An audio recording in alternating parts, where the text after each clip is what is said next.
the abomination of desolation, that the Antichrist will seat himself in the temple of God, showing himself that he is God, right? That the Jewish temple has to be rebuilt. It's been gone for 2,000 years. This is going to be the biggest historical anomaly in history, right, when that temple gets rebuilt. But it's got to be rebuilt where the first two temples stood, and that's where the Dome of the Rock is now standing, precisely that spot. So how's the Dome of the Rock going to go away? People say like an earthquake's going to happen. Yeah, but the Muslims will just rebuild it. I mean, just because it gets knocked down. Well, there's going to be some war and the Jews are going to blow it up. I mean, talk about like World War III times a million. I mean, come on. Now I've started to really dig into Islamic prophecy about the end times. It matches our eschatology so incredibly closely, but it's like bizarro world.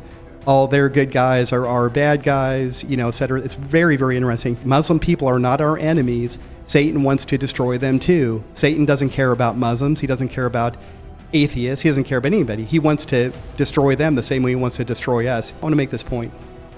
Okay, Pastor Ryan, you're a Christian pastor. I literally get this online all the time. You know, you don't believe this Muslim stuff, right? Like, why are you teaching out of the Quran? Why are you teaching the Hadiths? And I know you teach about the end times, but you're teaching prophecy from Islam. People, do you understand why we're doing this? Do you understand why we do this? Because it's not a matter of me saying, oh, well, this is true because, you know, Muhammad wrote it and the Archangel Gabriel gave him this revelation. So, you know, I just believe it in my heart. The point here is the Muslims need to believe that this guy, when he shows up, is the Mahdi.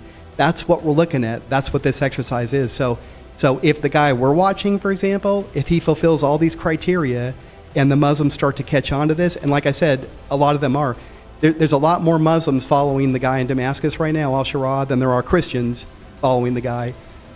Boy, the great apostasy. Yeah, this seems impossible right now.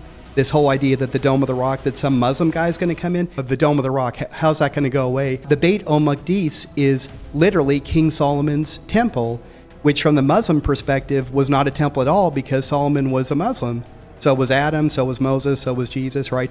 So he's going to rebuild King Solomon's mosque, which will be the height of Islamic culture, that what they call the Ummah. It's where Islam like dominates the entire world. This guy he's going to be quoting is, again, a member of the Waqf, which is the Jordanian administration that runs the Temple Mount.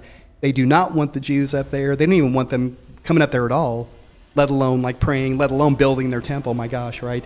But check this out. The Temple Mount in Jerusalem is more than merely a point of contention. It has been a major flashpoint that has initiated major conflicts and mass killings of Muslims and Jews for decades. Very, very true.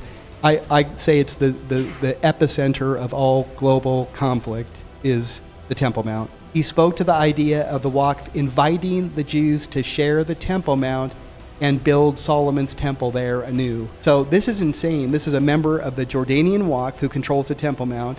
They don't want one Jew up there.